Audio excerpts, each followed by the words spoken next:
welcome to our Monday Minute.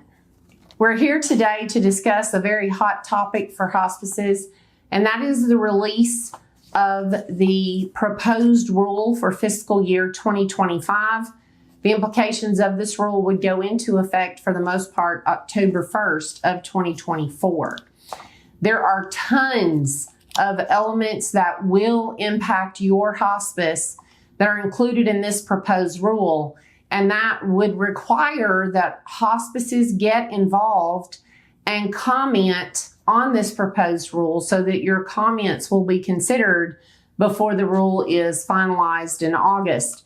That comment period runs from now through May 28th of 2024. In this minute, we will provide you a link to the proposed rule as well as a link directly to the point where you can provide comments online. Please be fully prepared and comment as detailed as possible when you do provide those comments. The foremost question in most people's minds when it comes to any proposed rule is what they did with our payment rates.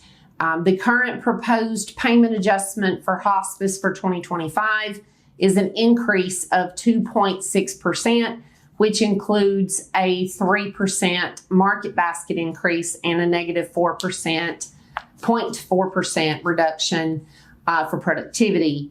That 2.6%, if finalized, will also be a 2.6% increase in the hospice aggregate cap.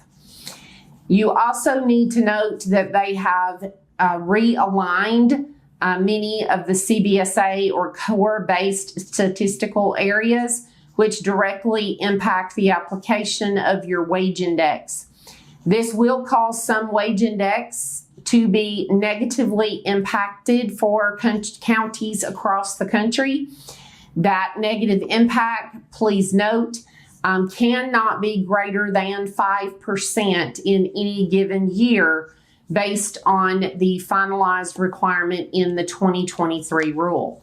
So even if the move in the county alignment for your counties served were to be greater than 5%, you would only recognize a negative 5% of your wage index for the coming year, and in additional years make up the difference. Again, each year only being a maximum of 5% reduction. One of the other significant things in this proposal is the introduction of the finalized or approaching finalized HOPE tool. The HOPE tool is a clinical assessment tool that they have been working on for quite some time. That HOPE tool will fully replace the HIS. The HOPE tool will be much more of a clinical assessment tool than the HIS was, or the HIS, and the HOPE tool, they are proposing to go into effect for fiscal year 2025. This is huge and significant. If it were to go into effect October 1st, there will be more to come on that specific topic. They are also proposing changes to the Hospice CAHPS survey. We have been asking for changes to the survey information for both home health and hospice since their inception, honestly. And they are proposing several changes to the CAHPS hospice survey. We will provide a minute that will detail the changes for the CAHPS hospice survey as they approach being finalized. The special focus program, which is a medical, well, it is not medical review. It is a survey protocol review or a survey review based on hospice's scores in an algorithm, where part of that algorithm includes the hospice CAHPS survey results. They noted in the proposed rule that the proposed changes to the CAHPS survey would not impact the special focus program algorithm. So something definitely to note there.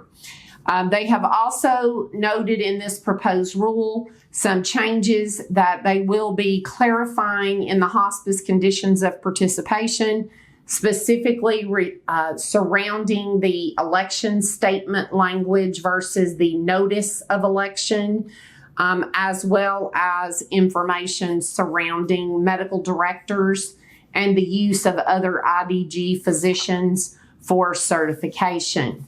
So as you can see, this is a very huge and important proposed rule for hospice, containing many elements that we have yet to get specific detail for in some cases. We will be providing more information as we receive additional clarification, and of course, as the rule comes closer to being finalized. If you need any assistance in interpretation of this proposed rule, or any assistance in sending in comments to this proposed rule, please don't hesitate to reach out, as HPS is here to assist. Thank you so much for listening today, and I hope you have a fabulous week.